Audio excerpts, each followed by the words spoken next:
The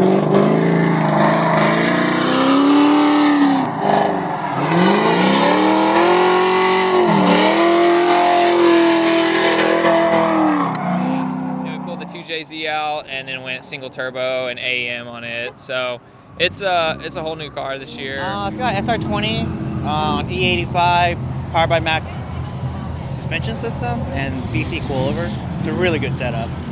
Problems with the differential in the back, but it's just a 93 S13 and I went ahead and did an LS2 swap. It's a 1989 Nissan 240SX, missing a couple things, but people who like cars are really awkward because all they talk about is cars. I mean, my grandma came out here and all she wanted to talk about was my car, so it's kind of weird.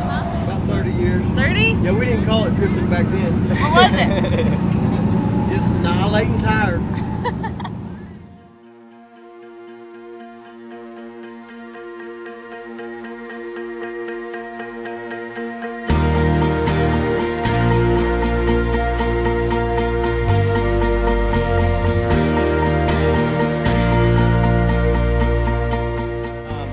So the term grassroots drifting or racing, or is just from the bottom working your way up. yeah, I've done grassroots events almost since day one. Well, for anyone looking to get into drifting, I mean, it's events like this that bring it together. You got to find your local track and find the local organization that's allowing you to have a space to go drift. If you're dailying a 350Z and you want to come slide it around, then you would come to a grassroots event where there's no pressure. You can just be yourself and bring your car and some tires, and you're at basically a ground level or grassroots level of drifting.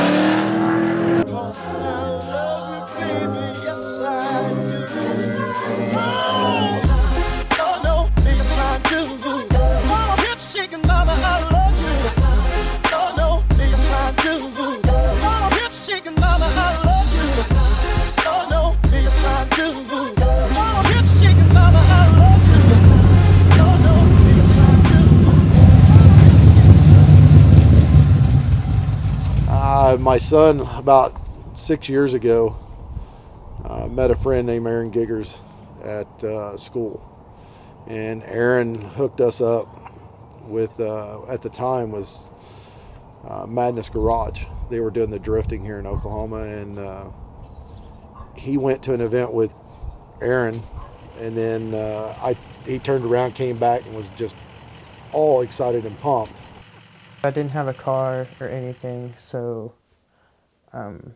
it was just a really great experience, and I was just like, oh man, I gotta do it. I gotta get a car. I gotta find out what all these people have done to it. Of course, me being into cars, I had to go see the next one, filmed it, got into it, and then Tony decided after he had graduated college that he wasn't going to do it anymore.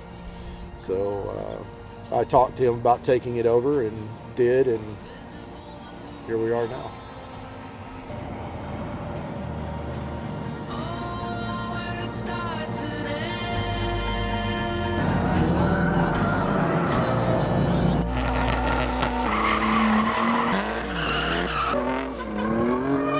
And then my dad got that and turned it into Friction Motorsports, and he's been hosting these events for 5 years. We normally run 5 to 6 events a year, so probably about 30 to 40. Why Stroud? It's the only facility that has a large enough lot that we can use. It's on a major highway. The town's on the other side, so we don't have the noise complaints. Each year he's hosted these events, he's always gave me moral support, like, you can do it. I would always spin out, and I wasn't the best. I really wasn't good at all. Whenever I first started, no one is. First of all, we plan a meeting, and there's about 6 of us to get together. Jeremy, myself, my son, then there's Ben, Matt. We all get together and we try to plan out what we're going to do for that event, from shooting the picture for the flyer to naming it, date we're going to have it, what track we're going to run.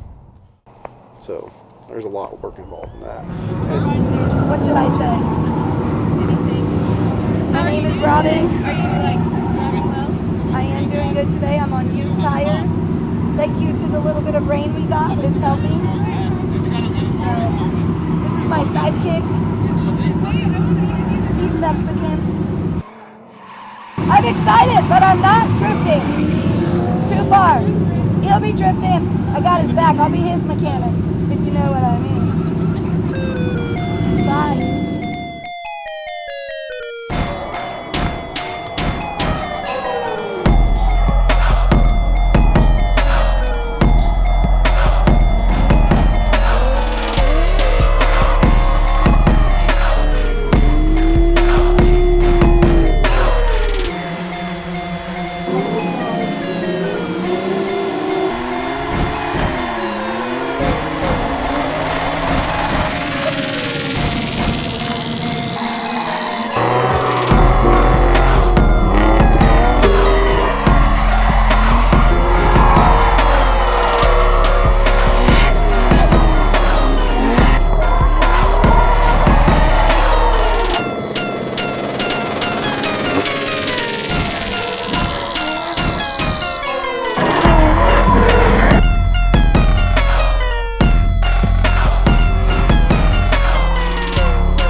Oklahoma's exposure to the professional drifting is kind of hard to come by.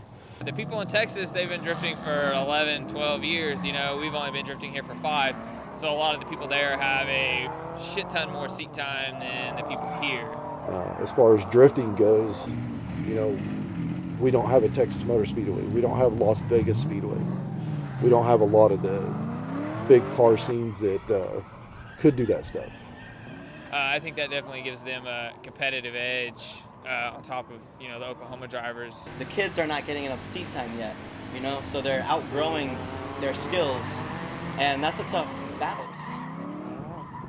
I think it's really important that a lot of people, instead of spending all this money on aero or, you know, having a bunch of different wheels, that they need to really concentrate on getting as much seat time as possible, just to improve their driving skill over, you know, the way the car looks.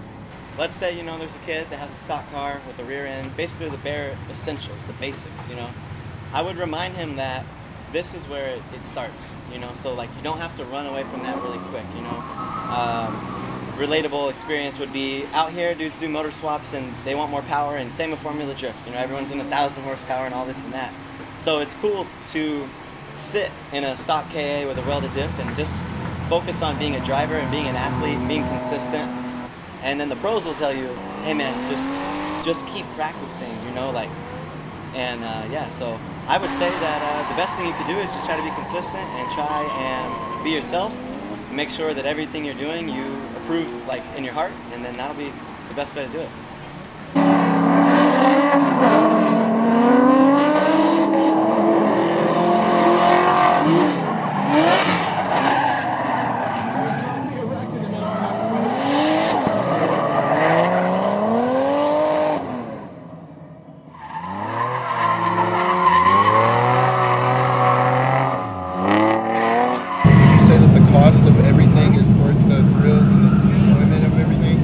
I do, my wife doesn't.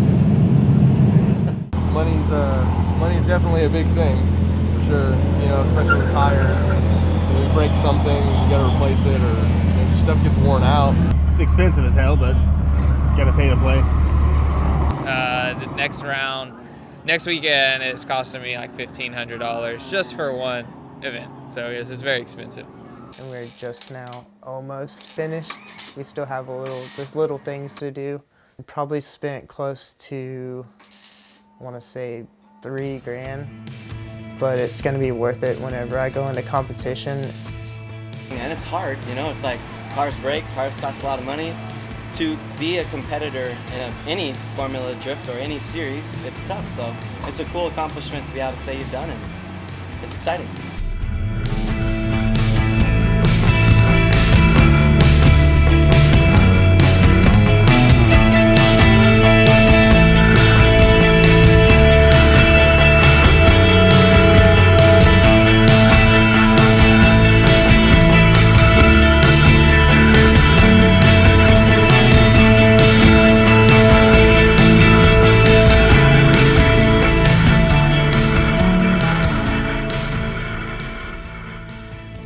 Tell me a little bit about street drifting. Have you ever done it? Is it legal?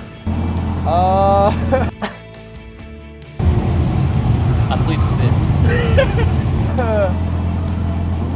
Do I have to answer that? I've done it before. So yes. Maybe a couple times.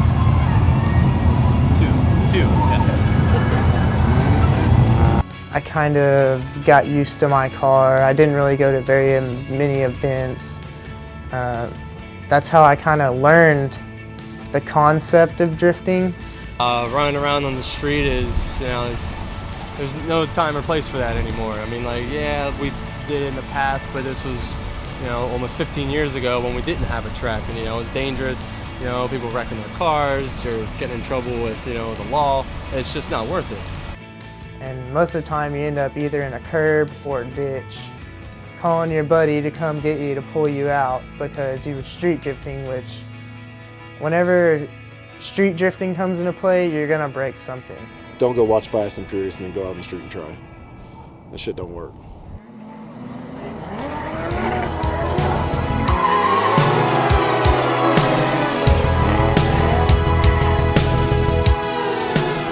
It's kind of like, you know, going to the skate park with your friends. You know, you're all hanging out, watching each other drive. You're going, you know, rides with other people. You're running tandem together, and it's just that fun and energetic feeling that's what makes drifting, you know, different from other motorsports. It's always something new to learn at a different track, so.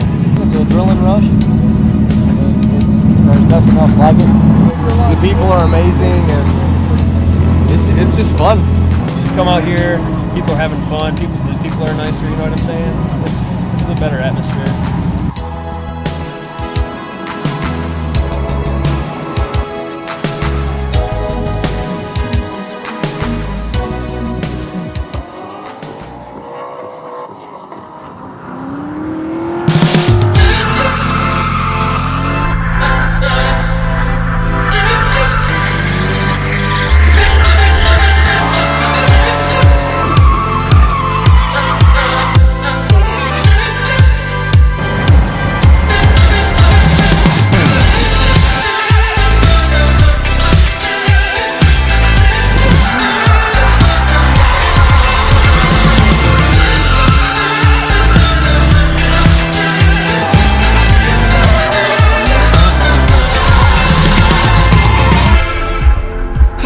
Frozen there, paralyzed and floating in the air.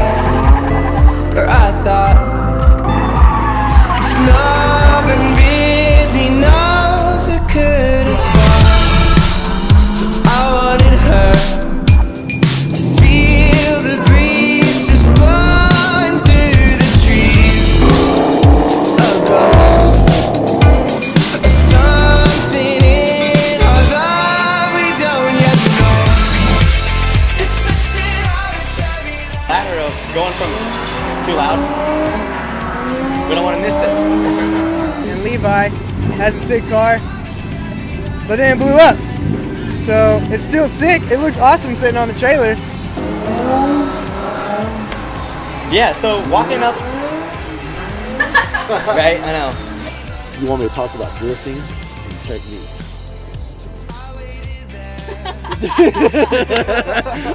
Clutch kick, clutch kick. One more. Okay.